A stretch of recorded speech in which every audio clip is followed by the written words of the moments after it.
Hello everybody, and welcome back to the channel. I'm Flash.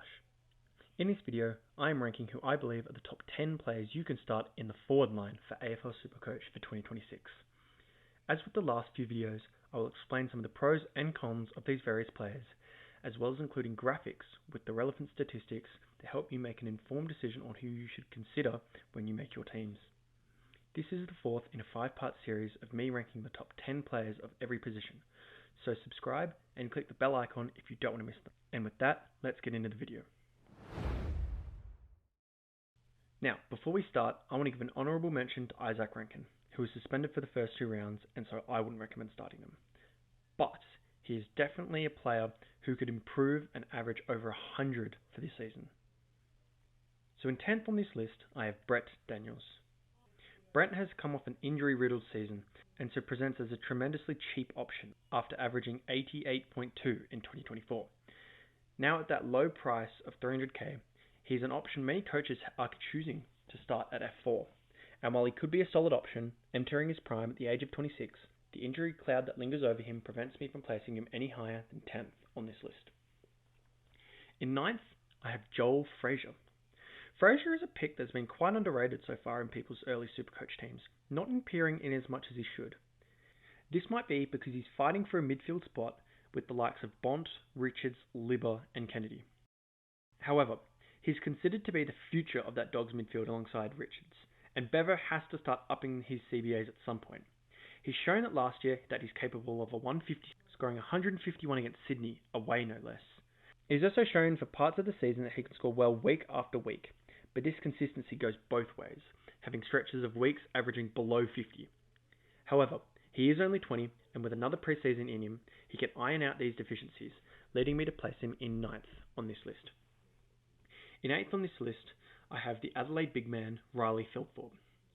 Philthorpe has come off a breakout season in 2025, earning his maiden All-Australian blazer and playing a crucial part in taking Adelaide to the minor premiership. He's also brought his SuperCoach scoring within a kick of 100. However, his scoring was wildly inconsistent, with him often beating up against teams with weaker defences like West Coast, Richmond and the Bulldogs, while doing poorly against the likes of Hawthorn, Brisbane and GWS. This inconsistency is why I've chosen to put him in 8th, as a more high-risk, high-reward player. In 7th on this list, I have Sam Draper. I've already covered some of the pros and cons of Sam Draper in the Rucks video, which if you haven't watched, I strongly suggest you check it out. But if you haven't seen it, I'll summarise the points I made. Draper has very high scoring potential as Brisbane's #1 ruck, with him being favoured by the new ruck rules. However, he has massive injury cloud and might not start round 1.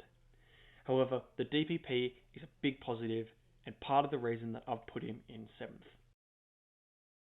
In 6th is Dylan Moore. The forward mid for Hawthorn had a dip in scoring in 2025 after a 2024 season that saw him 5th for forward line scorers, with an average just shy of 100. The flow-on effect of James Worpel's departure is another huge factor for his scoring, as it means he'll likely gain more CBAs, increasing his scoring.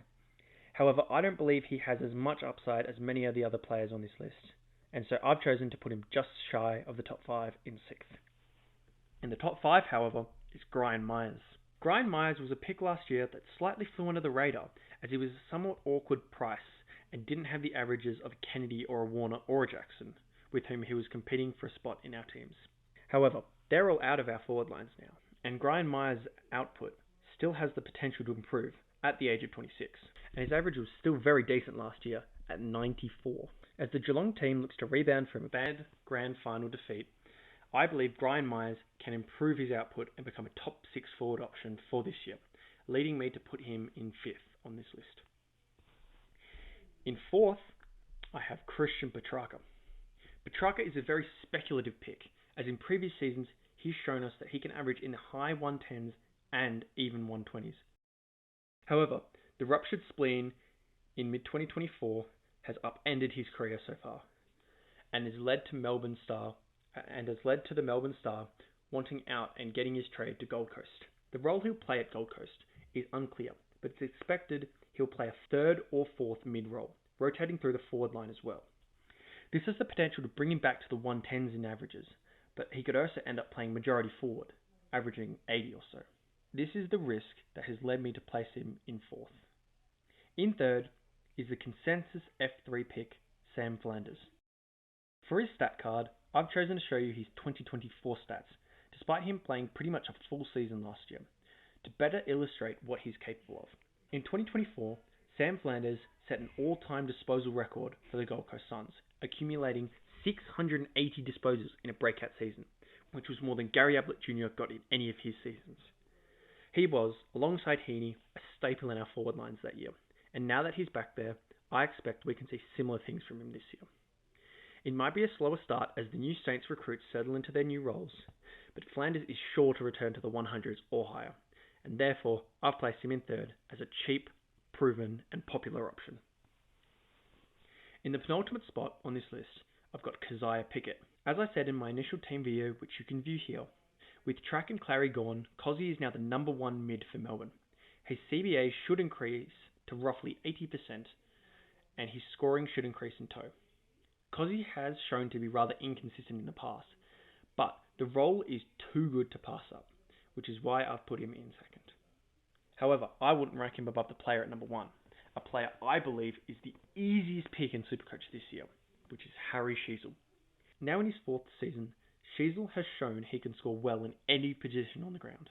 The natural progression of the North Melbourne team should improve the team's scoring as a whole and result in Sheezel, hopefully, averaging similar to the other young players like Nas and Dacos, back up in the high 110s. This is why I believe he's a lock for our forward lines, and why I've put him in 1st on this list. And that wraps up this list of the top 10 forwards you can start in AFL SuperCoach for 2026. If you have any issues or feedback on this list, feel free to comment it down below. While you're there, don't forget to like and subscribe so you don't miss the last video in this series. And with that, I'll see you on the next one. Happy coaching.